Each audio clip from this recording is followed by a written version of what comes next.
सैयदना इमाम हुसैन शहीद करबला, इमाम आली मकाम सिब्ते रसूल रज़ी अल्लाह तआला अन्हु व अर्ज़ाहु अन्ना, जब मदीने तैयबा में थे और आपको यजीद ने बैत के लिए इसरार किया, और जानते हैं मदीने का गवर्नर वलीद बिन उक़बा इमाम हुसैन को अपने घर में बुलाया और रात के वक्त कहा कि आप यजीद की बैत कर लें, सब ठीक हो जाएगा।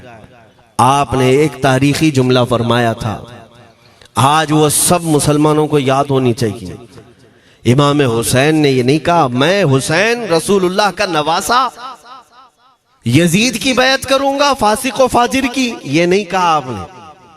तवज्जो चाहता हूं, आपने ये नहीं फरमाया, बल्कि ये फरमाया मुझ जैसा उस जैसे की बैत कैसे कर सकता है।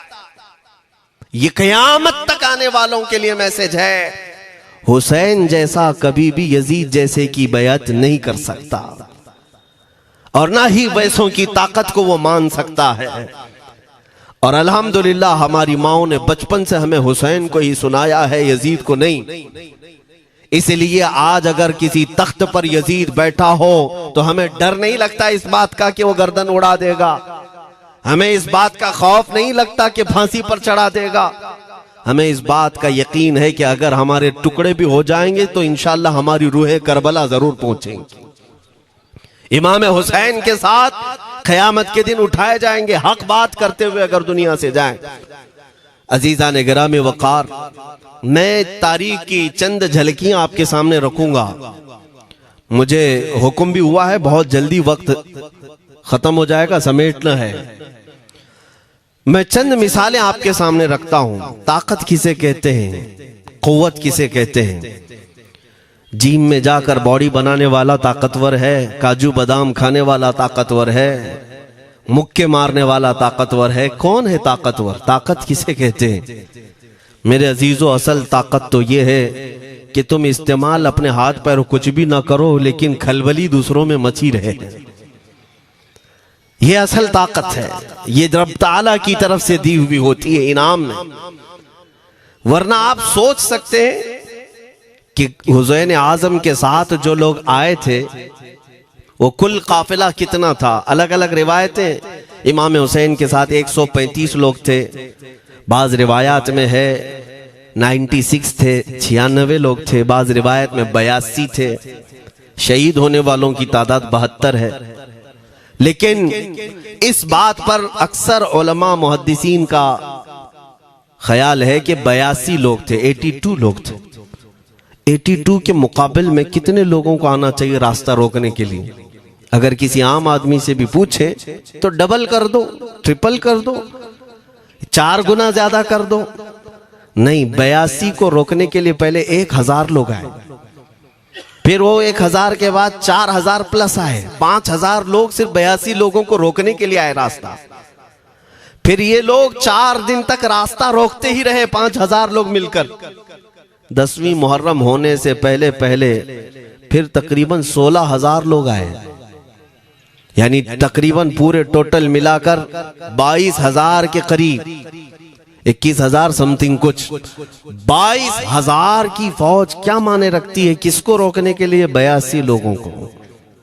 इसी से समझ में आता है असल ताकत किसे कहते हैं। ताकत इसी को कहते हैं कि उधर 3 दिन के भूखे और प्यासे हैं, उनके खीमों में साजो सामान भी नहीं, जंग के असबाब भी नहीं, और वो जंग की नीयत से भी नहीं गए। उसके बावजूद 22000 के सीनों में जो खलबली मची है, दुनिया इसी को समझ नहीं पा रही है। अगर दुनिया ये समझती है क्वांटिटी का नाम ताकत है तो हम उसको रद्द करते नहीं, क्वालिटी का नाम ताकत है। ईमान ये असल ताकत है। और एक तारीखी बात मैं आपके सामने रखता हूं। इमाम हुसैन का रास्ता रोकने के लिए सबसे पहले यजीद की फौज से जो शख्स आया था उसको हुर बिन यजीद कहते हैं।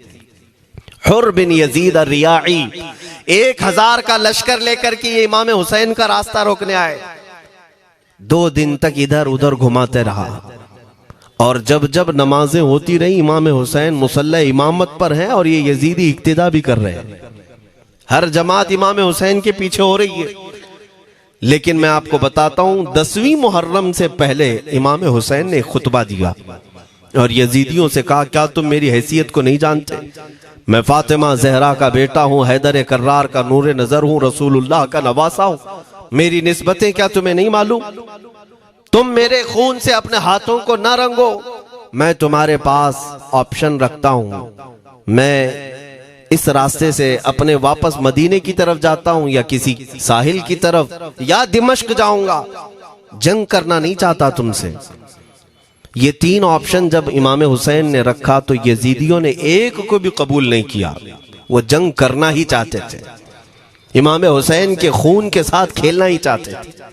लेकिन जो हुर बिन यजीद है, तवज्जो चाहता हूं, जो खुद इमाम हुसैन का रास्ता रोकने के लिए आया, उसके दिल में ये बात आई और उसने आकर के 10वीं मुहर्रम को यजीदियों से कहा, मियां मान लो हुसैन की बात, 3 में से कोई एक बात मान लो, हम जंग नहीं करना चाहते, वो रसूलुल्लाह के बेटे ही तो हैं। तो सारे जो सिपह सालार बड़े बड़े थे, अम्र बिन साद, शिमर वगैरह, हुर बिन यजीद से कहने लगे, तुझे कौन कहता है फैसला करने के लिए? तू सिपाही है, 1000 की नफरी तेरे साथ दी गई है, बस अगर तुझे हमारे साथ रहना है तो मैदान में जमा रह, वरना चला जा, तू सुलह की बातें मत कर। हुर बिन यजीद उसी दिन 10वीं मुहर्रम को उन यजीदियों से कहता, अच्छा अगर तुम मेरे इस बात को नहीं मानते तो तुम्हारी सिपह सालारी तुम्हें मुबारक, मैं हुसैन के खीमे में जा रहा हूं। जो यजीद की तरफ से आया था वो किधर चला गया? मौला हुसैन के खीमे में। कब? सिर्फ 10वीं मुहर्रम, एक रिवायत में 9वीं मुहर्रम को, एक दिन पहले इमाम हुसैन के खीमे में आया, दस्तबोसी की, माफी मांगी और इमाम हुसैन ने कहा, अब तुम जा सकते हो अपने घर। हुर बिन यजीद ने कहा, मैं उस वक्त तक अब आपका साथ नहीं छोड़ूंगा जब तक मेरे जिस्म में आखिरी सांस बाकी रहे, मैं आपके साथ रहूंगा। अब इमाम हुसैन की वफादारी में आने वाला कौन था? इसलिए मैं आपको एक चीज दे जाता हूं मेरे अजीजों, अल्लाह अज़्ज़ वजल की कुदरत के फैसले हैं, वो जब चाहता है कहीं से भी किसी को हिदायत अता फरमाता है। वो बातिल कुव्वतों के मौजूद पलने वाला बच्चा भी कभी रब तबारक व तआला हिदायत देता है, उसे आलिम बनाता है, और कभी काबे की छांव में पलने वाले को मौला अबू जहल भी बनाता है, गुमराह कर देता है। हुर बिन यजीद मौला हुसैन के पास आ गए। जो बात मुझे कहनी है उसके लिए मुझे इतना वाकया बयान करना पड़ा है। मैं असल पॉइंट की तरफ आता हूं, क्यों मैं ये बयान कर रहा हूं। जब 10वीं मुहर्रम को जंग शुरू हुई, अम्र बिन साद ने तीर चलाया, तो जानते हैं खीमा हुसैन की तरफ से सबसे पहले मैदान में उतरने वाला यही हुर बिन यजीद ही, यही उतरे अपने घोड़े पर सवार होकर उन्हीं यजीदियों से लड़ने के लिए जिनकी फौज में ये आए थे, उनके मुकाबले में लड़ने के लिए गए। और जब लड़ने की इब्तिदा हुई, सुबह से दोपहर के करीब तक वो लड़ते रहे, जवाल तक। अब जो बात कहना है तवज्जो से सुनो। हुर बिन यजीद ने सुबह से लड़ाई की, बहुतों ने वहां पर मैदान जंग में मुकाबला आराइयां की हैं, लेकिन हुर बिन यजीद की जो लड़ाई है वो तारीख में लिखी हुई। आज उन्होंने यजीदियों के साथ जो जंग किया, कई घंटे जंग करने के बाद, जानते हैं तन्हा हुर बिन यजीद ने 120 यजीदियों को कत्ल किया। 120 की तादाद, एक घोड़सवार एक ही है, 120 को मार गिराया। उसके बाद जामे शहादत नोश किया। मैं तारीख पढ़ रहा था, वहीं पर हमने किताब को रोक दी। बहुत सारे लोग करबला के वाकयात में इमाम हुसैन के खानदान के बच्चों के शहादत तो बयान करते हैं, उनके जिस्म कट गए, उनके ऊपर घोड़े दौड़ाए गए, लेकिन तुम ये नहीं जानते कि हुसैनी शहजादों ने बातिल कुव्वतों के कैसे छक्के छुड़ाए थे। एक एक जवान ने मुकाबिल में आने वालों को उनकी औकात कैसे याद दिलाई थी। अब सुनो, हुर बिन यजीद 120 को मार गिरा सकते हैं, वो भी एक दिन पहले खीमा हुसैन में आने वाला, एक दिन पहले खीमा हुसैन में आने वाला। बात समझ में आ रही है? अभी जो एक दिन पहले खीमा हुसैन में आ जाए उसकी ताकत का हाल ये है, जो पैदाइशी हुसैनी हो उसकी ताकत का हाल क्या हो। मेरे अजीजों, ताकत किसे कहते ये समझो। यह और बात है कि लोगों को अपनी ही औकात मालूम नहीं, अपनी हैसियत मालूम नहीं है। होता क्या है मैं आपको बताऊं। अल्लामा अब्दुल मुस्तफा आजमी साहब ने एक बड़ी प्यारी बात लिखी है। वो गुजरात के हालात बहुत अच्छी तरह से जानते थे। आपने एक बहुत अच्छी बात लिखी जो हमारे तमाम चीजों से या आज के जमाने में ये चीज मैच होती है। एक ताजिर तिजारत करने के लिए निकला, उसके पास कुछ कीमती हीरे थे, कीमती हीरे थे, और वो हीरों की तिजारत करता था। और एक चोर उसके पीछे पड़ गया, और वो चोर रोजाना वो चोरी करने के चक्कर में रहता था कि जब रात को ये ताजिर सोए तो मैं ये हीरे निकाल लूंगा। लेकिन 2-3 दिन जब जब वो ताजिर सोता था वो पूरे हीरे चेक करता था, कहीं नहीं मिलते थे। थक गया चोर। 3 दिन के बाद उस ताजिर को उसने पूछा, चोर ने कहा कि तुम हीरे रखते कहाँ हो? दिन भर तो तुम्हारे पास होते, रात में कहाँ जाते? तो उस ताजिर ने कहा, अकल का अगर तू इस्तेमाल करता तो तुझे बात समझ में आती। रोजाना मैं तेरे ही जुब्बे में रात को ये हीरे रखकर खुद सो जाता था। वो अपना नहीं तलाश करता, इसका तलाश करता। बिला तशबीह हो बिला तमसील। मेरे अजीजों, तुम्हारे पास जो ताकत है तुम्हें उसका अंदाजा नहीं। तुम जो मोहब्बत मुस्तफ़ा सल्लल्लाहु अलैहि वसल्लम की शमा अपने सीने में रखते हो, मौला करीम का वादा है तुम्हारे साथ, काना हक्कन अलैना नस्रुल मोमिनीन। रब ताला फरमाता हमने अपने ऊपर लाजिम कर लिया है कि ईमान वालों की मदद करें। और हमने मदद देखी है, रब ताला की मदद देखी है। आज के इन हालात में मुझे बताओ, भौंकने वाले भौंक ही रहे हैं, बाकी तुम्हारा क्या बिगाड़ लिया, क्या तुम्हारा खराब किया? बस ये है कि तुम अपने अंदर खलबली मत मचाओ और ज्यादा खौफ और हिरास में मत जियो। अल्हम्दुलिल्लाह मुसलमान हैं, मोमिन हैं, किसी चोर कौम से तुम्हारा रिश्ता नहीं है। तुम दुनिया की उस अजीम कौम हो जो सिर्फ और सिर्फ अपने रब ताला के हुजूर झुकती है, और अपने रब तबारक व ताला के हुजूर ऐसे झुकती है। मैं चैलेंज के साथ कहता हूं, पूरी दुनिया में कोई कम्युनिटी, कोई कौम ऐसी नहीं है जो अपने खुदा को देखने के बाद ही झुकती है। जिसकी भी जाओ, उनके खुदाओं की तस्वीर वहां पर सामने होती तभी झुकते हैं। वो चाहे ईसाई हो, यहूदी हो, कोई भी हो, उन्होंने कोई ना कोई या मूर्ति बनाई है या तस्वीर बनाई है, तब वो झुकते हैं।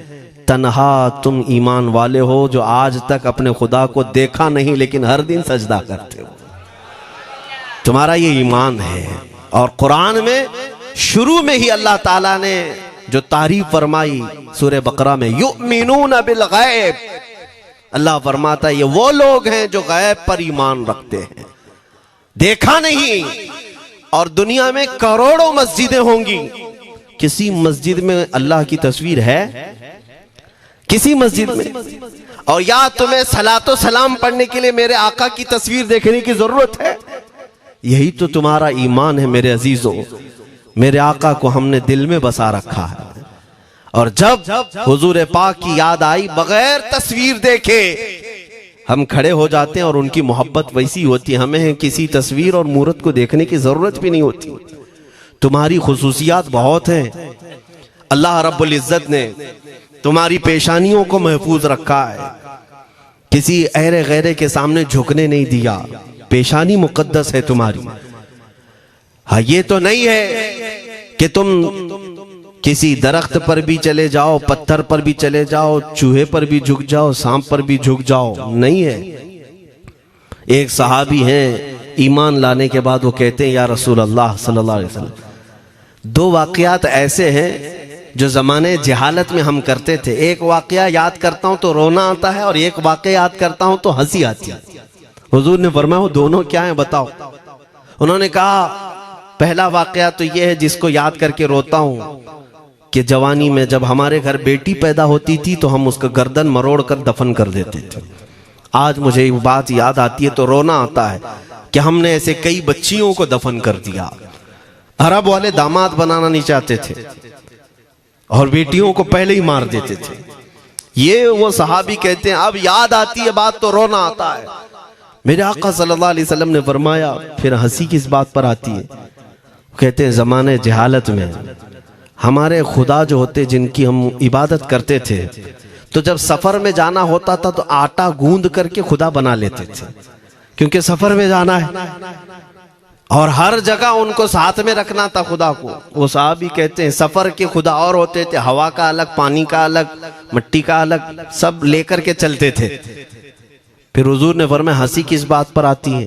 वो कहते हैं बीच रास्ते में अगर खाना खत्म हुआ तो कभी खुदा का हाथ तोड़ के खाते थे, कभी पैर तोड़ के खाते थे। अरे मेरे अजीजों 1400 साल बाद आज जब आप हंस रहे हैं उस सहाबी को तो इस बात पर हंसी आती होगी। मैं ये बात सिर्फ इसलिए अर्ज कर रहा हूं कि शुक्र मनाओ अल्लाह रब्बुल इज्जत का कि तुम्हें रब तबारक व तआला ने उस कौम में पैदा किया है जिसका माथा सिर्फ वहदहू ला शरीक की बारगाह में झुकती है। तुम ईमान वाले हो। और मैंने आयत यही तिलावत की खुतबे में, वला तहीनु वला तहज़नु व अंतुमुल अअलौना इन कुंतुम मुमिनीन। घबराओ मत, परेशान मत हो, तुम सबसे ज्यादा सरबुलंद रहोगे अगर तुम ईमान वाले हो। ये कुरान की आयत है। ईमान किसे कहते हैं? ईमान किसे कहते हैं? यानी अल्लाह ने फरमाया अगर तुम ईमान वाले हो तो सबसे ज्यादा कामयाब हो। अब हम पूछते हैं रसूल पाक से ईमान किसे कहते हैं? मेरे आका की जुबान से सुनो, ला युमिनु अहदुकुम हत्ता अकूना अहब्बा इलैहि मिन वालिदिही व वलदिही वन्नासी अजमईन। हजरत अनस से रिवायत है, हुजूर पाक सल्लल्लाहु अलैहि वसल्लम फरमाते हैं तुम में से उस वक्त तक कोई कामिल ईमान वाला नहीं हो सकता जब तक अपने वालिदैन, अपने बच्चे, अपने और सारे इंसानों से ज्यादा मैं उसके नजदीक महबूब ना बन जाऊं। हुजूर से कामिल मोहब्बत जब तक ना करोगे तब तक ईमान भी कामिल नहीं है। खुलासा कलाम यही है कि मोहम्मद से वफा तूने तो हम तेरे हैं, ये जहां चीज है क्या लौह कलम तेरे हैं। बस इसी बात पर आपको आना है। इकबाल भी ये कहता है मैं जर्मनी गया, यूरोप का सफर किया, वहां की तरक्कियों को देखा और वो लोग बहुत आगे बढ़ रहे थे। मैं इसीलिए सफर किया कि मैं वहां तहकीक करके आऊं, देखूं, अपनी कौम को आकर के मैं बताऊं मुसलमानों को कि किस फील्ड में तुम जाओगे तो कामयाब होंगे। साइंस में, फिजिक्स में, ज्योग्राफी में, केमिस्ट्री में, मैथ्स में, कौन सी फील्ड में तुम जाओगे तो ज्यादा माहिर होगे। कई साल इकबाल ने वहां की खाक छानी, तहकीकात किया और वापस जब आया अपनी कौम की तरफ, अल्लामा इकबाल कहते हैं मैं सारी दुनिया वहां की यूरोप की छान करके आया, यही देखने गया था कि मेरी कौम किस मैदान में उतरे तो कामयाब होगी। तो लोगों ने पूछा क्या वो तुम्हें राज मिल गया? वो कहते हाँ मुझे राज मिल गया। लोगों ने पूछा किस मैदान में उतरे? तो इकबाल कहता है मैं तो राज को पहुंचा, अपनी कौम को बताता हूं तुम्हारी तरक्की का राज सिर्फ इतना ही है कि मोहम्मद से वफा तूने, कि मोहम्मद से वफा तूने तो हम तेरे हैं। ये जहां चीज है क्या लौह कलम तेरे हैं। सारी कामयाबी का असल राज मेरे आका से बेइंतहा मोहब्बत है। मैं दीनी शख्सियात की बात अपनी जगह पर, जो जिसको आप दुनियावी उलूम कहते हैं, लाओ मैथ्स का कोई बहुत बड़ा माहिर रियाजीदान या कोई साइंटिस्ट आपको ऐसा लगता हो, लाओ मेरे आला हज़रत इमाम अहमद रजा फाजिल बरेलवी के सामने। जानते हैं आप उस आला हजरत फाजिल बरेलवी ने 55 उलूम पर अपनी तहकीकात लिख दी हैं। बाकी जानते कितने थे वो अल्लाह ही बेहतर जाने। एक बात मैं आपको बता रहा हूं, मैथ्स में, मैथमेटिक्स में उनके पास ऐसी ऐसी इजादात थी। एक किताब आला हजरत ने लिखी है ज्योमेट्री पर, आज के बच्चे जो कॉलेज पढ़ते हैं वो जानते होंगे। ज्योमेट्री की भी कई उसमें अक़साम लिखी गई हैं, और आला हजरत ने एक किताब लिखी है कश्फुल इल्ला अन सिमतिल क़िबला, क़िबला पहचानने का इल्म। तुम तो आज वो कंपास लेकर के पहचानते हो ना, अब तो मोबाइल में आ गया, मोबाइल को घुमाओ, इधर दिखा रहा उधर, उधर दिखा रहा उधर क़िबला। मेरे अजीजों, इस्लाम मशीनों से नहीं चलता है। इसका सेल चला गया तो क्या तुम्हारा इस्लाम चला जाएगा? इसकी बैटरी चली गई तो क्या तुम्हारा दीन चला जाएगा? नहीं, इस्लाम मुकम्मल कवायद और ज़वाबित के साथ है। सारी मशीनें खत्म भी हो जाएं, इस्लाम ने तुम्हें कायदे बनाकर दिखाए हैं, प्रैक्टिकल। ये क़िबला पहचानने का इल्म होता है। शहर का तूलुल बलद अर्जुल बलद देखना होता है, बहुत सारी उसमें चीजें, उसकी सतह समंदर से ऊंचाई कितनी है, फिर सितारों को देखा जाता है, फिर पहचाना जाता है क़िबला, उसको हिसाब में लगाया जाता है। आला हजरत ने ये जो किताब लिखी पूरे 1400 साल में है, आला हजरत की ये किताब, जिसमें 10 कायदे खुद उन्होंने इजाद किए, उनसे पहले किसी ने नहीं लिखी, खुद उन्होंने इजाद किए। और उसके बाद आला हजरत ने चैलेंज के साथ कहा कि मैंने, फकीर ने ये 10 कायदे इजाद किए हैं, इस पर कोई अमल करके क़िबला पहचानना चाहे तो उस पर अमल करके खड़ा हो जाए। अगर हिजाबात हटा दिए जाएं तो काबा उसकी नाक के सामने होगा। आला हजरत ने लिखा है काबा ऐन उसकी नाक के सामने होगा। परफेक्ट कायदे उन्होंने लिखे। ये कायदे कहां से आए? हिसाब, मैथमेटिक्स।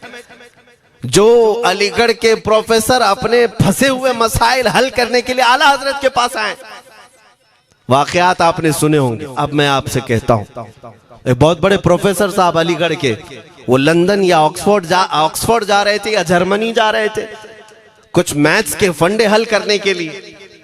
आला हजरत के खलीफा ने उन्हें मशवरा दिया कि चले मौलाना अहमद रजा साहब बरेली में रहते हैं, उनसे बात कर लेंगे। पहले तो उन्होंने मजाक उड़ाया, मौलवी लोगों का काम है, प्रोफेसर जिसमें फंसा हुआ है। उन्होंने कहा लंदन और जर्मनी जाने में जितना खर्चा आता है उससे कम ही बरेली को लगता है, एक बार ट्राई कर लीजिए। वो आए आला हजरत के यहाँ, वो मौलाना सैयद सुलेमान साहब के कहने पर जब आला हजरत के पास आए, असर का वक्त था, अजान हो चुकी थी, आप मस्जिद की तरफ जा रहे थे।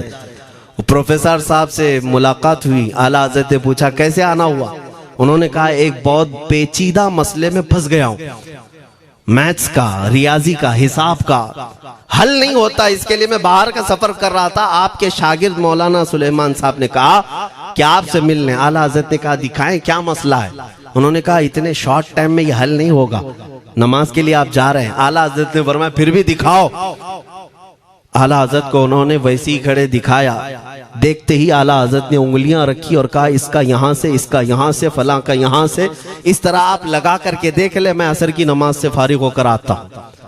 वो प्रोफेसर साहब कहते हैं उन्होंने चुटकियों में यूं हल किया, मैं जब बैठ करके उस मसले को लगाया तो तुरंत 2 मिनट में वो मसला हल हो गया। अब जिसके लिए मैं ये वाकया अर्ज कर रहा हूं सुनो। वो हैरत में आंखें फटी फटी रह गई उस प्रोफेसर साहब की। उधर नमाज होने के बाद आए आला हजरत, तो वो अश करने लगे। कहा मौलाना साहब मैं पहली मर्तबा देख रहा हूं कि मदरसे का कोई मौलवी मैथ्स के इतने टफ फंडे को हल कर लेता हो। मौलाना ये तो बताएं ये रियाजी और ये मैथ्स के मसले आपने किससे सीखे? कौन है आपको? किस कॉलेज में, किस यूनिवर्सिटी से आपने सनद हासिल की है? यही मुझे कहना है मेरे अजीज। अब आला हजरत का जवाब सुनो। कहते हैं जनाब मैंने अपने वालिद से सिर्फ प्लस माइनस और मल्टीपल के मसले सीखे, जमा, नफी और ज़रब हमारे वालिद साहब ने बस इतना ही सिखाया। और उस वक्त बचपन में मुझे मंतिक, फलसफा, ये सब किताबें पढ़ने का शौक था। मैं हिसाब के, ज्योमेट्री के ये किताबें लेकर बैठा। मेरे वालिद आए, देखा, पूछा अहमद रजा क्या पढ़ रहे हो? मैंने दिखाया ये मंतिक है, फलसफा है या हिसाब की किताबें हैं।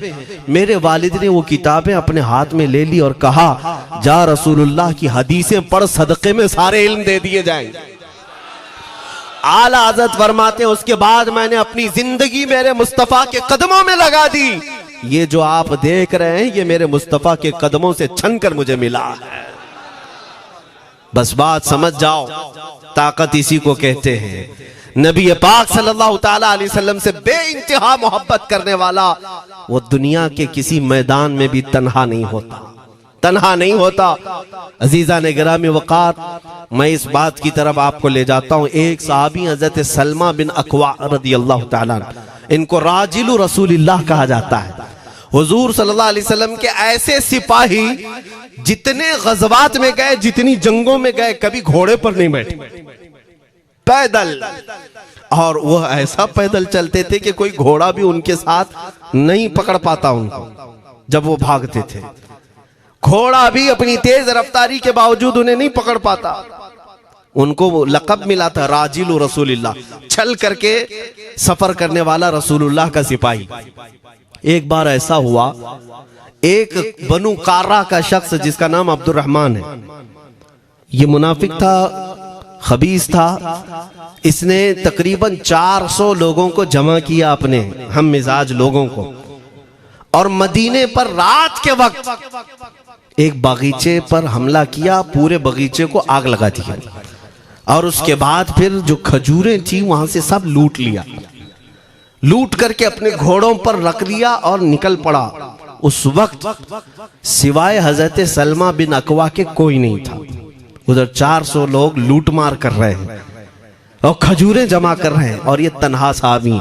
इस साहबी का हाल ये है, घोड़ा भी नहीं होता था कभी नहीं। अब इनको जलाल आया कि मेरे मुस्तफ़ा के शहर की एक खजूर भी मैं बाहर जाने नहीं दूंगा जो चोरी करके जा रहा है। उसके बाद आपने पीछा करना शुरू किया। और हकीकत देखें, आप जब हदीस पढ़ेंगे, आला हजरत ने अल मलफूज में भी इसको नकल फरमाया। जब तक मैं ये हदीस पढ़ रहा था, इतनी हंसी भी आती है और उनकी इस बहादुरी पर दिल खिल जाता है और सीना चौड़ा होता है कि वो अकेले किस बात पर भाग रहे थे। उनके पीछे 400 लोगों के पीछे भाग रहे। अच्छा, कोई ये कहे कि नादान आदमी है, 400 लोगों को नहीं देख रहा, अकेला भाग रहा है। हो सकता है इनको कोई कह दिया हो, लेकिन मुझे हैरत उन 400 पर हो रही है जो एक से डर के भाग भी रहे थे। वो भी भाग रहे हैं, एक दौड़ा रहा है और 400 भाग रहे हैं। वह अब्दुर्रहमान कार्रा का रहने वाला कारी भागा जा रहा है और सबसे कह रहा है, सलमा बिन अकवा से अपनी अपनी जान बचा लो। इसीलिए मैं कहता हूं ये बुज़दिल कौमें हैं, मेरे मुस्तफ़ा के गुलामों का मुकाबला करने की सकत नहीं रखती, जिसके सीने में इश्क़ मुस्तफ़ा हो। 400 भागते रहे और ये भगाते रहे बहुत दूर तक। जब हज़रत सलमा बिन अकवा भागते थे तो घोड़े भी पीछे पड़ जाते, और आप जैसे जैसे कोई घोड़सवार आता उसकी टांग पकड़कर खींचते और उसकी गर्दन पर पैर रखते, फिर आगे निकल पड़ते थे। न जाने कितनों को उन्होंने तन्हा अपने हाथों से गिराया, कोई मुकाबला करने को तैयार नहीं। गिराते भी हैं और उनकी गिरी हुई खजूरें जमा भी करते हैं कि मुझे मदीने वापस ले जाना है। उस सहाबी को मैं पढ़ता हूं, अजीजा ने गिरामी खजूरें जमा करते रहे और उन्हें भगाते रहे। आखिर में वो 10-10 की टुकड़ियों में बदल गए। वो अब्दुर्रहमान कार्रा का रहने वाला कहने लगा, एक साथ मत भागो, ये अकेले सबको भगा रहा है, 10 इधर जाओ, 10 उधर जाओ, 10 उधर जाओ। जालिमों, पलट कर मेरे मुस्तफ़ा के गुलाम का मुकाबला करके देखते हैं, लेकिन किसी से नहीं हुआ। वो पहाड़ की चोटियों में चले गए। हज़रत सलमा बिन अकवा पहाड़ पे भी चढ़ने लग गए। तो अब्दुर्रहमान कार्रा वो कहता है वहीं से चीख करके, सलमा बिन अकवा तुमको क्या चाहिए, क्यों पीछा कर रहे हो? कहा, मैं शहर रसूल की एक खजूर भी जब तक तुम्हारे पास होगी पीछा करता रहूंगा। उसने वहीं से अपने सारे साथियों को पुकार कर कहा, सारे लोग खजूरें फेंक दो, अपनी जान बचा लो। सबों ने खजूरें दे दी। हज़रत सलमा बिन अकवा पूरी खजूरें जमा की है, कितनों को रोनते हुए वापस आने लगे। जानते हैं, एक सहाबी और है हज़रत अबू क़तादा, जिनको फारिसु रसूलिल्लाह कहा जाता है। उनका घोड़ा दौड़ता हुआ उनको दौड़ाता हुआ हजरत अबू कुतादा उस पर हैं और 10 लोग और साथ हैं। वो हजरत सलमा बिन अकवा की मदद के लिए आ गए। जब वो आए तो ये अक्सर को तो गिरा चुके थे, खजूरें ले भी चुके थे। हजरत अबू कुतादा 10 सहाबा के साथ जब आए, हजरत सलमा बिन अकवा की और मदद हो गई। अब ये मदीने आने लगे तो तवज्जो चाहता हूं। हजरत सलमा बिन अकवा ने पूछा, मैं तो अकेला दौड़ा रहा था, कोई मुझे न देखा था ना ये वाकई की किसी को खबर थी, तुम यहां तक कैसे आए? तुमको किसने भेजा मेरी मदद के लिए? मुसलमानों याद रखो, मेरे मुस्तफा की वफादारी में जब कोई निकलता है तो कहां से मदद आती है अंदाजा भी नहीं होता। हजरत सलमा बिन अकवा ने उनसे पूछा अबू कुतादा से, तुम आए कैसे? हजरत अबू कुतादा ने जो जवाब दिया वो और ताज्जुब का था। कहा, हमने नहीं देखा, हमको मालूम भी नहीं तुम किसके साथ गए हो, हमें ये वाकया भी नहीं मालूम, लेकिन हम अपने खीमे में बैठे थे, हमारा ये घोड़ा दौड़ता हुआ है, ये घोड़ा दौड़ता हुआ आया और दोनों पैर बार बार उठा करके हिनहिनाने लगा।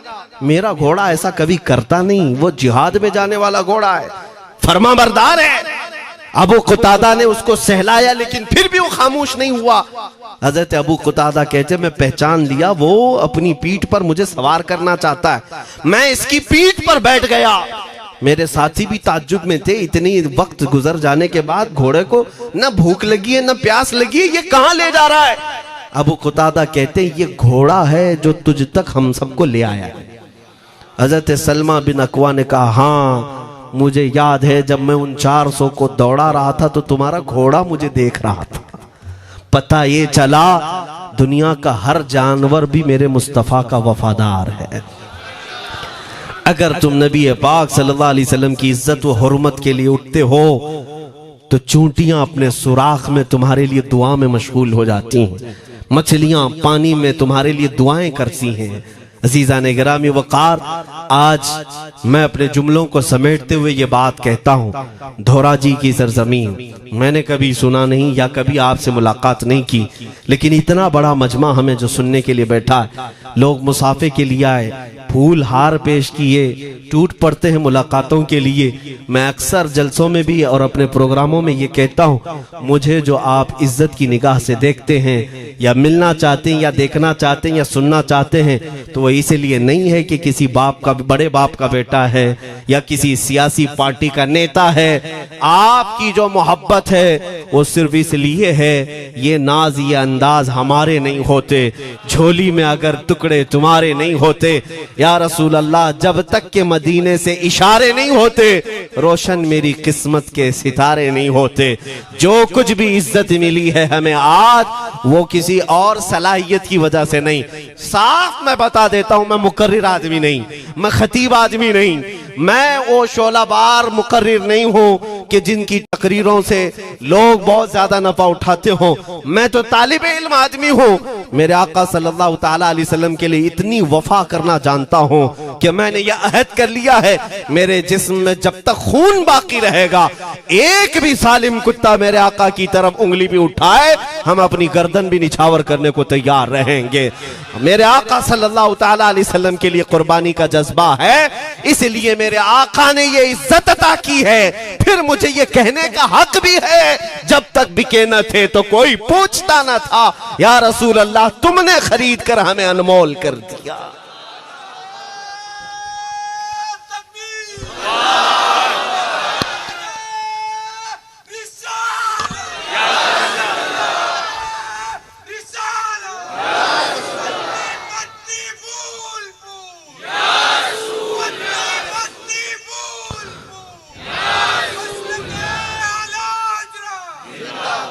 मेरे अजीजों, इस बात पर आज तुम्हारा इत्तिहाद होना है, आज तुम्हारा इत्तिहाद होना है। मैंने काफी इलाकों के दौरे की और देख लिए, लोग जो कहते हैं हम बिखरे हुए हैं, बटे हुए हैं, टुकड़ों में हैं, लेकिन मैंने सबको देखा, यकीनन फिरकों में भी बटे हैं, सिलसिलों में भी। हालांकि सिलसिलों में इख्तिलाफ होना नहीं चाहिए, जो सलासिल हक्का हैं वो सब मदीने तैयबा की नहरें हैं, इख्तिलाफात नहीं, लेकिन उसके बावजूद बटे हुए लोग हैं। एक दूसरे से मुसाफा नहीं करना चाहते, एक दूसरे के पीछे नमाजें नहीं पढ़ना चाहते, जो खाली सुन्नी होकर भी, ईमान वाले होकर के भी। मैं बहुतों से ये शिकायतें सुना कि हम में बहुत सारे इख्तिलाफात हैं, लेकिन इसका हल तकरीरें हैं, तहरीरें हैं, लोगों को समझाना है, इस्लाह करना है, सब करके देख लिया। लेकिन एक बात मैंने खुद प्रैक्टिकल देख लिया कि 1000 टुकड़ों में क्यों ना बटे हों, लेकिन मेरे मुस्तफ़ा का नाम आ जाए तो हर कोई मुत्तहिद नजर आता है। ये हमने देख लिया है, ये हमने देख लिया है। किसी भी पीर से बैत क्यों ना हो, मैं दूसरों की बात नहीं करता, लेकिन मैंने पूरे हिंदुस्तान के कोने कोने में देखा है जाकर के, किसी भी सुन्नी सहीहुल अकीदा पीर से बैत क्यों ना हो, अगरचे उसके आपस के झगड़े हों, लेकिन हमने एक मजमे में मुझे सुनने वालों को, ऐसे इख्तिलाफ वालों को भी देखा, दोनों सुन रहे हैं, लेकिन जब हमने पूछा मेरे मुस्तफ़ा करीम की इज्जत पर बात आए तो तुम में से कौन खड़ा हो सकता है, हर इख्तिलाफ रखने वाला भी ये कहता है, या रसूल अल्लाह, ये जिस्म भी तुम्हारा, ये जान भी तुम्हारी, करूं तेरे नाम पे जान फिदा, न बस एक जान दो जहां फिदा, दो जहां से भी नहीं जी भरा, करूं क्या करोड़ों जहां नहीं। ये हर एक का नारा है। इससे पता ये चला कि आज तुम सबको अगर कोई चीज जोड़ सकती है तो नाम मोहम्मद है, मेरे मुस्तफ़ा करीम सल्लल्लाहु अलैहि वसल्लम की मोहब्बत है। गुंबदे खजरा की छांव में सबको जमा करो, इंशाअल्लाह अज़ीज इत्तिहाद बरकरार रहेगा। असल की तरफ नजर रखो, बादशाह की तरफ नजर रखो। बाकी जितने वली हैं, जितने पीर हैं, सब वजीर हैं, सब वजीर हैं। बादशाह सिर्फ मेरा मुस्तफ़ा है। नबी पाक सल्लल्लाहु ताला अलैहि वसल्लम को हम शहंशाह तस्लीम करते हैं। लिहाजा अगर बादशाह की तरफ नजर होगी तो तुम्हें शैतान ये इस तरह की लड़ाइयों में नहीं रखेगा, वो कामयाब नहीं हो सकेगा।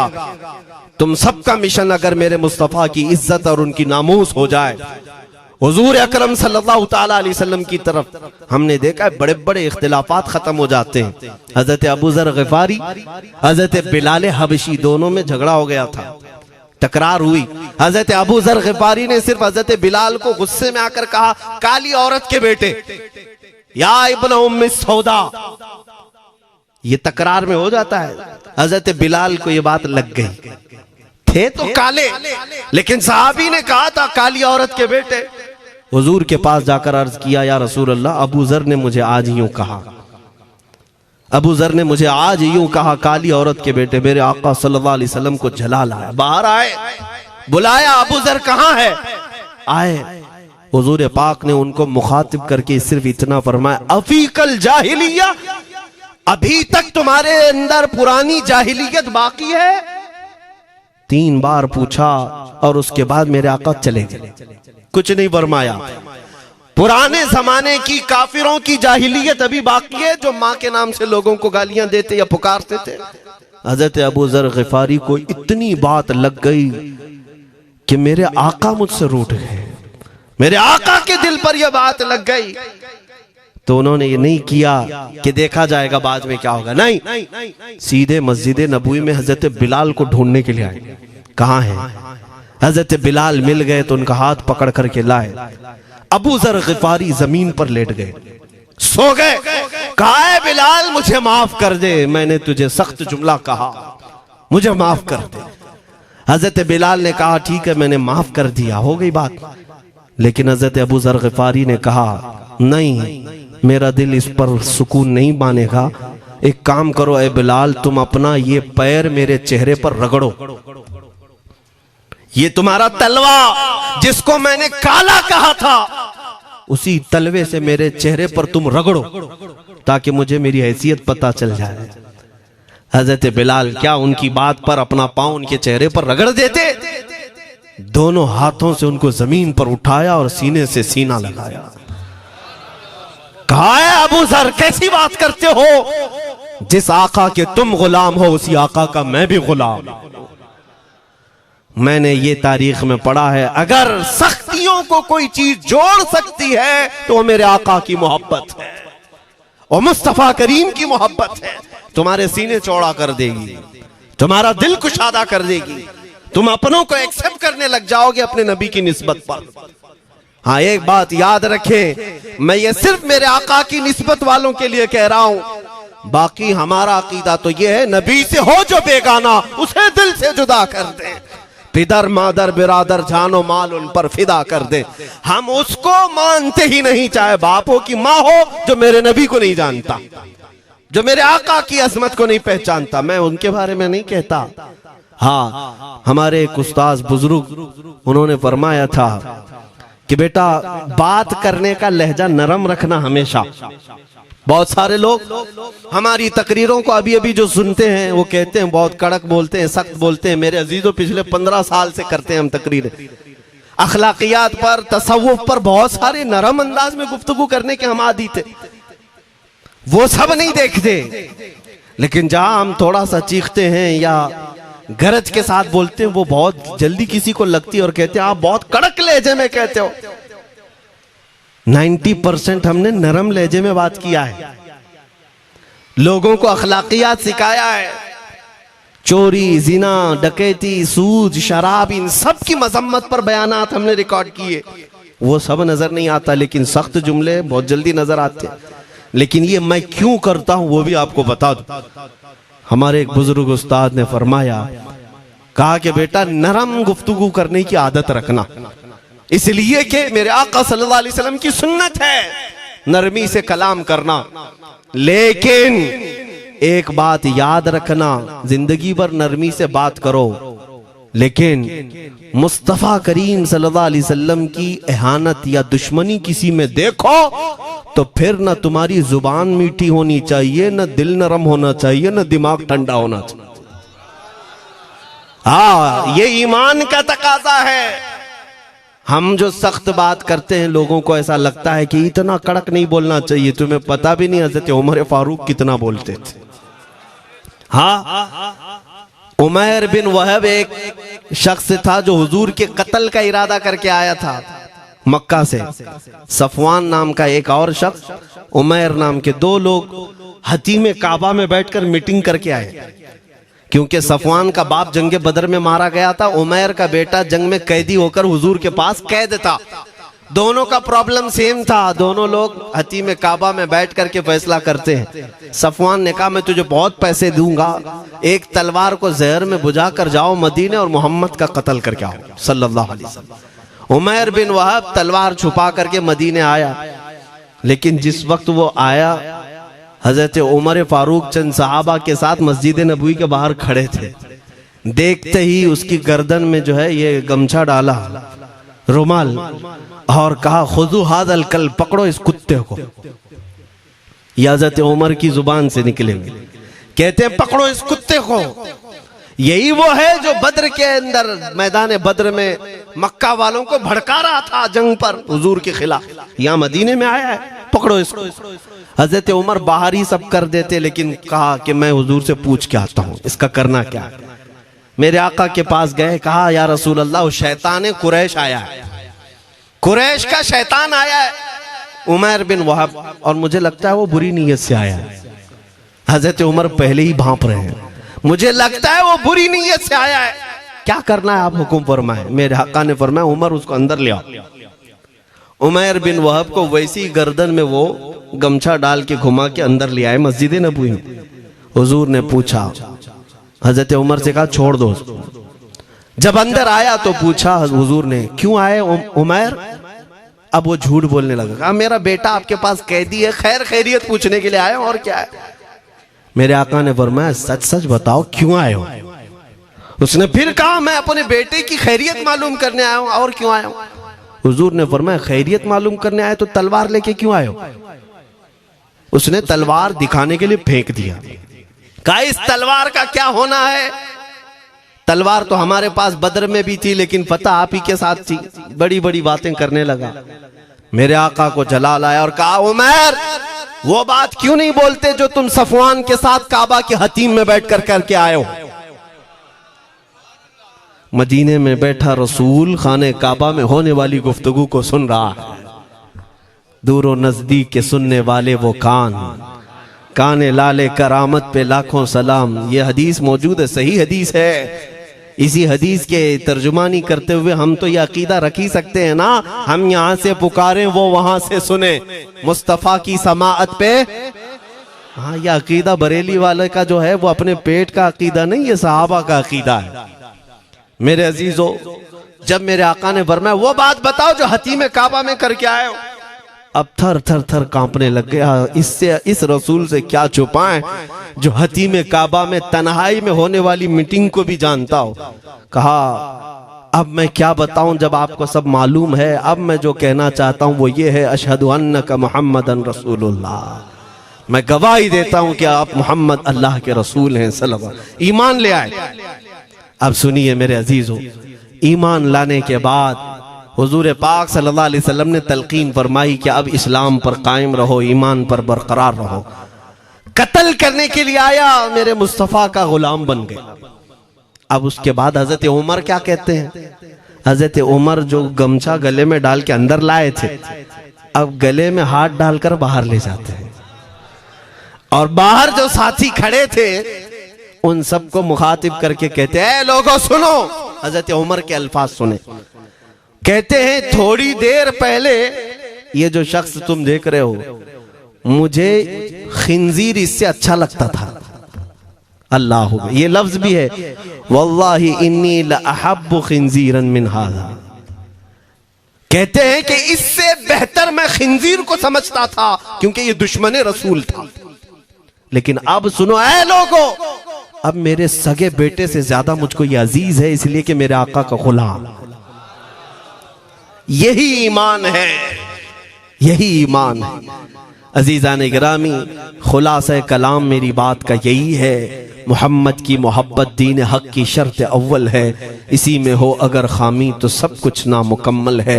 इकबाल ने क्या खूब कहा था, अगर पहचानना हो तो मेरे अजीज़ों पहचानो, तुम मेरे आका सल्लल्लाहु अलैहि वसल्लम के कदमों तक अगर पहुंच गए तो यही दीन है। बमुस्तफ़ा बरसा खैश के दी हमाउस, गर्ब उन रसीदी तमाम बुल हबीस। अपने आप को हुजूर तक पहुंचा दो, इसी का नाम दीन है। और अगर वहां तक नहीं पहुंच सके, जिंदगी पूरी अबू लहब की तरह है। हो ना ये फूल तो बुलबुल का तरन्नुम भी ना हो, चमने दहर में कलियों का तबस्सुम भी ना हो ना ये साकी तो मैं भी ना हो, खुम भी ना हो, बस में तौहीद दुनिया में ना हो, तुम भी ना हो। या रसूल अल्लाह, खीमा अफलाक का इस्तादा उसी नाम से है, नबज़ हस्ती तपश आमादा उसी नाम से है। दश्त में दामने कोहसार में मैदान में है, बहर में मौज की आगोश में तूफान में है, चीन के शहर मराकश के बयाबान में है, और पोशीदा हर मुसलमान के ईमान में है। वो मेरे आका की जात ही है, हर जगह है, और उसी की तरफ हमें सबको मुतवज्जे होने की आज जरूरत है। ताकत किसका नाम है, मैंने शुरू इसी बात से किया था, इसी पर खत्म करता हूं। ताकत और कुव्वत सिर्फ बॉडी बनाने को नहीं कहते, ताकत और कुव्वत सिर्फ और सिर्फ काजू बादाम खाने को नहीं कहते। ताकत और कुव्वत उसके अंदर है जो देखने को अगरचे कमजोर लगता हो, लेकिन दुश्मनों के सीने उसकी याद से ही आज भी खलबली मच जाती हो। हमने देखा है 100 साल पहले की बात, आला हज़रत इमाम अहले सुन्नत फाजिल बरेलवी इमाम अहमद रजा खां, नाम तो हर बच्चा जानता है आज, और अपनों से ज्यादा गैर भी जानते हैं और थरथराते भी हैं। लेकिन क्या कभी तुमने आला हजरत की सीरत में यह पढ़ा कि उनका जिस्म कैसा था? उनका जिस्म कैसा था? बहुत लहीम शहीम, चौड़े सीने वाले, बड़े बाल वाले, ऊंचे चेहरे वाले? नहीं मेरे अजीजों, तारीख में आप पढ़ोगे आला हजरत कसरत से लिखने की वजह से, कसरत से इबादत की वजह से, जिस्मानी एतबार से बड़े दुबले पतले थे, बड़े दुबले पतले थे। लोग देखने वालों ने यह कहा है, जिस्मानी साख्त ऐसी नहीं थी कि कोई पहलवान नजर आता हो, दुबले पतले थे, नहीफ थे, देखने में कमजोर लगते थे। लेकिन मजाल है जब वो आशिक रसूल का कलम चलता था, कलम चलता था, और वो भी यूं पुकार कर कहता था, ये रजा के नेज़े की मार है, क्यादू के सीने में गार है, किसे चारा जोई का वार है, कि ये वार वार से पार है। और फिर उन काफिरों को कहा था उस इमाम अहले सुन्नत ने, किल के रजा है खंजरे खूंखार बरकबार। ये कोई दावा नहीं कर सकता आज। किल्क किसको कहते हैं समझा भी देता हूं मैं आपको। किल के रजा, आला हज़रत अपने कलम को कह रहे हैं, किल्क मतलब कलम, रजा का कलम कैसा है? खंजरे खून खार बरकबार, यानी खून पीने वाला खंजर और चमक पैदा करने वाली जो बिजली होती है। आला हज़रत बड़े नरम दिल भी थे, रहम दिल भी थे। अपनों को जब नवाजते थे तो बेहिसाब नवाजते थे। आजिजी ऐसी कि बच्चों से भी माफी मांगते, आजिजी ऐसी। और अपने पीर खाने पर जाने की बात आए तो चप्पलें कितनी दूर छोड़ जाए। गुरूर और घमंड की बात नहीं, लेकिन जब मेरे मुस्तफा के दुश्मनों से मुकाबले की बात आती तो यूं कहते, तुम क्या समझते हो किल के रजा है खंजरे खूंखार बरकबार, आदा से कह दो खैर मनाए न शर करे। ये बात ईमान के तकाजे की है। मैं आज हर आलिम से मिंबर पर बैठे हुए और हर मोमिन से यही कहना चाहता हूं, जो मेरे मुस्तफा की इज्जत की बात आए सर चढ़कर बोलना सीख जाओ। मेरे आका ने फरमाया है, जालिम और जाबिर बादशाह के सामने हक बात का ऐलान करना सबसे अफजल जिहाद है। और ये तो कर ही सकते हो। उन पाखंडियों को लफ्ज़े जिहाद से भी डर लगता है और लफ्ज़े जिहाद पर ही बड़ा प्रोपेगेंडा करते हैं। मुझे इस बात का कोई खौफ नहीं। हाँ, लोग ये कहते हैं मौलाना जिहाद के लफ्ज पर थोड़ा साइड होकर के बात कर लेते हैं। तुम बुज़दिल क्यों बने जा रहे हो? लफ्ज़े जिहाद एक पाकीज़ा लफ्ज है, मुकद्दस लफ्ज है। इस लफ्ज को अगर निकाल दिया तो मेरे आका की आधी सीरत खत्म हो जाएगी। कैसे बताओगे नबी पाक की सीरत? बदर को क्या कहोगे? तकरार हुई थी। खंदक, ओहद, तबूक, खैबर, ताइफ, ये सब को क्या कहोगे? तकरार हुई थी। जिहाद लफ्ज है, सेल्फ डिफेंस का नाम है। इतना हक तो हर एक को है मेरे अजीजों। लेकिन ये तो आज मैं ये बात भी नहीं कर रहा हूं तुमको तलवार उठाओ, बंदूक उठाओ, गोली मारो, बंदूक से लो, ये सब बातें तो हम करते भी नहीं, हमें जरूरत भी नहीं। लेकिन हमें पता है हमारे अल्फाज ही काफी हैं। मेरे आका सल्लल्लाहु ताला अलैहि वसल्लम की मोहब्बत जिसके सीने में हो, मेरे आका ने जब ये फरमाया है कि हक बात का ऐलान करना सबसे अफजल जिहाद है, तो इस पर तो हर कोई आज अमल कर सकता है। हक बात कहो, मिंबरों से कहो, और ट्रस्टियों से भी कहता हूं उलमा को कहने की आजादी भी दो कि वो बुज़दिल न बनाए, खौफ न रख रजा जरा, तू तो है अब्दे मुस्तफा। एक बात समझ करके चले, हम मुल्क के खिलाफ, कानून के खिलाफ नहीं बोलना चाहते। मुल्क हमारा भी है, देश हमारा भी है, और यहाँ के कवानीन जिस पर हम अमल कर रहे हैं, खुशी से अमल कर रहे हैं। लेकिन इन जालिमों ने क्या बना दिया है, इनके नजदीक देश पूरा मोदी है। हाँ, इन साहब के बारे में मत बोलो, वो देश है। कल को अगर नहीं रहे तो देश चला जाएगा। मेरे अजीजों, किसी व्यक्ति, किसी शख्स की गलत पॉलिसियों पर तनकीद करने का नाम देश के खिलाफ बोलना नहीं है। हम अपने देश से मोहब्बत ऐसी करते हैं, ऐसी करते हैं। आज भी आजादी का दिन है ना, आजादी का दिन है। ये लगे हाथों ये बात कह करके गुजरता हूं। आज भी जा करके देखें, इंडिया गेट पर सबसे ज्यादा शहीदों के नाम जो लिखे गए हैं वो मुसलमानों के हैं। इनको क्या पता है 1857 से जो अंग्रेजों के खिलाफ लड़ रहे थे, ये लड़ रहे थे। आजादी का परचम सबसे पहले बुलंद करने वाला कोई संगी नहीं था, वो शहीद टीपू सुल्तान था। सबसे पहले तोपमैन हिंदुस्तान का, अंग्रेजों के खिलाफ आवाज बुलंद करने वाला। पूरे अंग्रेज उसके खिलाफ खड़े थे। इनको आज बोलने की तौफीक भी नहीं मिलती। और उसके अलावा वो उलमा की बात कहां चली गई आज? अंग्रेज तारीखदान ने लिखा है कि सबसे ज्यादा हमें खतरा हिंदुस्तान में मुसलमानों से था, और हमने दिल्ली से लेकर कश्मीर तक कोई एक झाड़, कोई एक दरख्त बाकी नहीं था जिसमें हमने एक आलिम को लटकाया नहीं था फांसी पर। जिनकी तादाद गिनी गई है तो तकरीबन 26,000 उलमा को इन्होंने फांसी दी थी, दिल्ली से लेकर कश्मीर तक। मुझे बताओ, जजीरा अंडमान निकोबार में किसको भेजा इन्होंने? मौलाना फजल हक खैराबादी, इनायत अहमद काकोरवी, ये तमाम वो लोग हैं। अल्लामा इनायत अहमद काकोरवी, जिनकी किताब आज तकरीबन हर मदरसे में पढ़ाई जाती है, इल्म उस्सिक़ा। ये किताब यहाँ चटाई पर बैठकर लिखी हुई नहीं, उस जेल की दीवारों पर लिखी हुई किताब। उसको पढ़ करके आज बच्चे आलिम बनते, हम भी पढ़े। ये वो लोग हैं जिनको सिर्फ और सिर्फ हक बात कहने की बुनियाद पर जिंदगी भर जेल में डाल दिया गया। आज ढूंढ करके निकालो मौलाना फजल हक खैराबादी का मजार कहाँ है, और अंडमान निकोबार में। जहां काला पानी की सजा दी जाती थी। किफायत अली काफी का नाम सुना है मेरे अजीजों? ये नाम का जिक्र आना तो हक बनता है आज की रात जरूर। मुरादाबाद शहर का वो आलिम रब्बानी, वो सिर्फ और सिर्फ मुजाहिद आजादी नहीं बल्कि फना फिर रसूल भी था। आप इसी से अंदाजा लगा लें, आला हजरत जैसा आशिक, हदायके बख्शिश लिखने वाला। आला हजरत के अशार तो पता है ना, इमामुल कलाम कहते हैं। आला हजरत की नातों को इमामुल कलाम कहते हैं। सारे कलामों का इमाम आला हजरत की नाते हैं। पढ़ करके देख लो, वजद आ जाए हुजूर की नाते।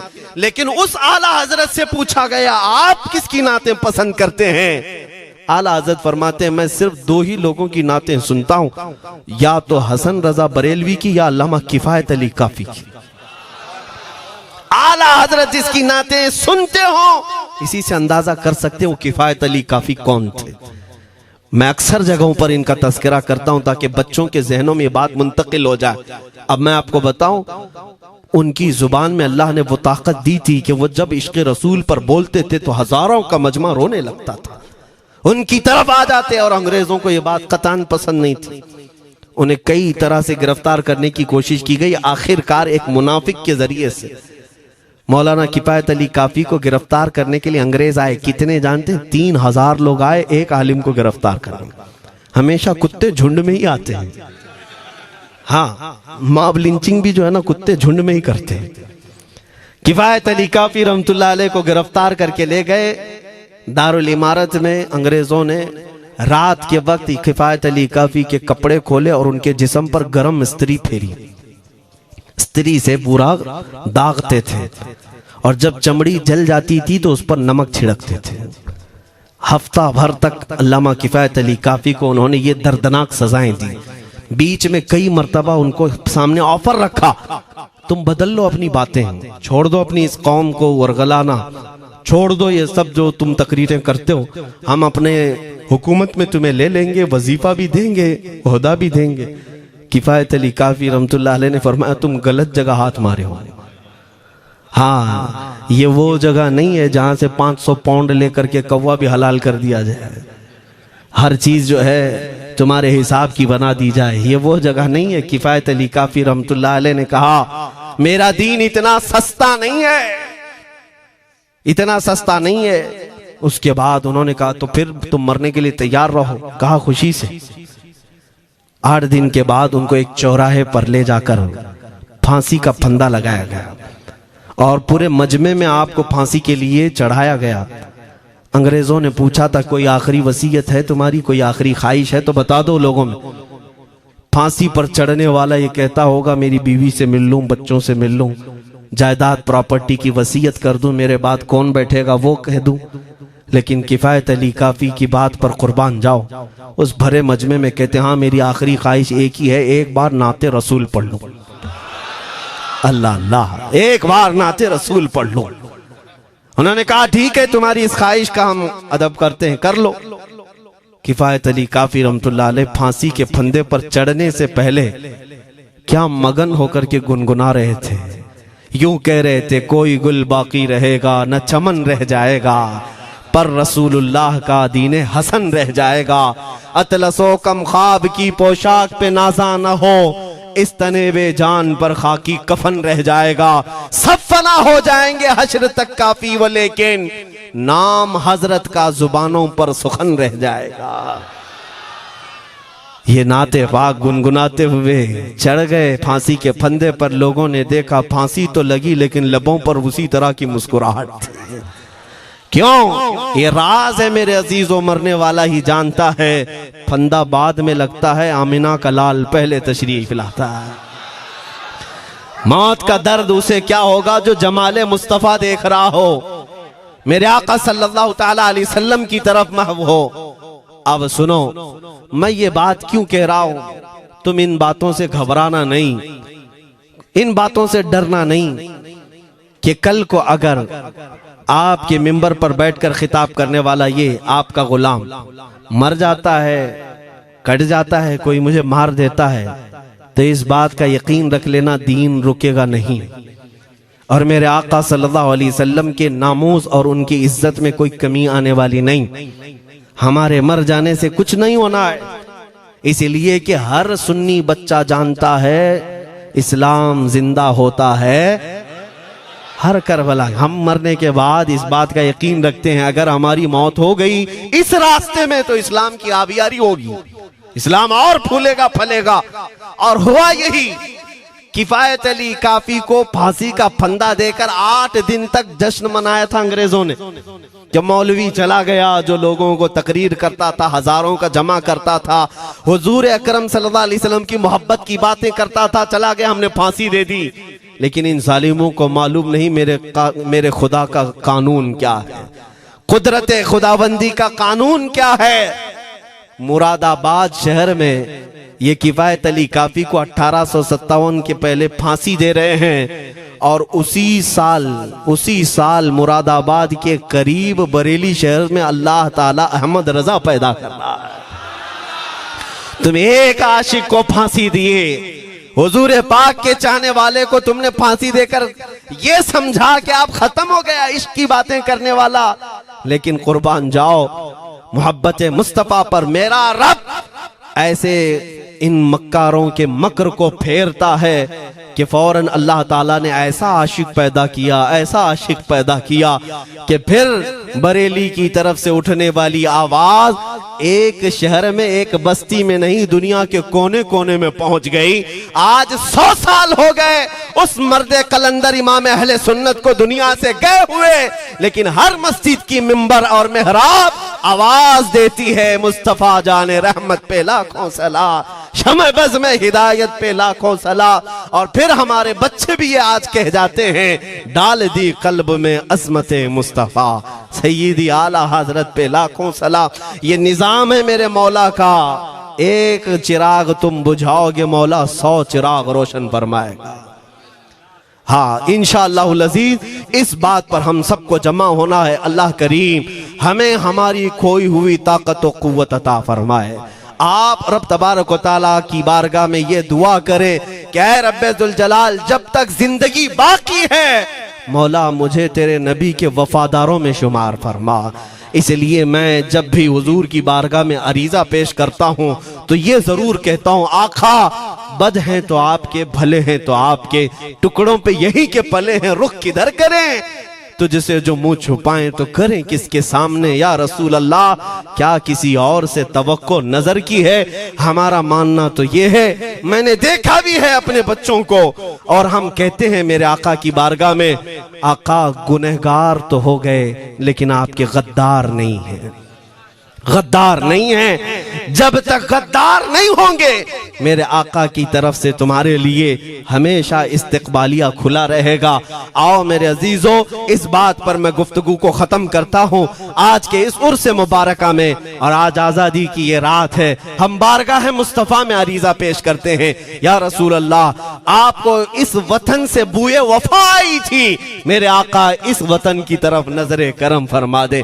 क़यामत तक आने वाली हमारी नस्लों में मेरे आका सिर्फ आपके आशिक ही पैदा हो, कोई गद्दार ना पैदा हो। हमारी दुआ यही है मेरे आका, मैं मुजरिम हूँ आका, मुझे साथ ले लो कि रस्ते में हैं जा बजा थाने वाले, चमक तुझसे पाते हैं सब पाने वाले, मेरा दिल भी चमका दे चमकाने वाले। व आखिरु दावाना अनिल हम्दुलिल्लाहि रब्बिल आलमीन।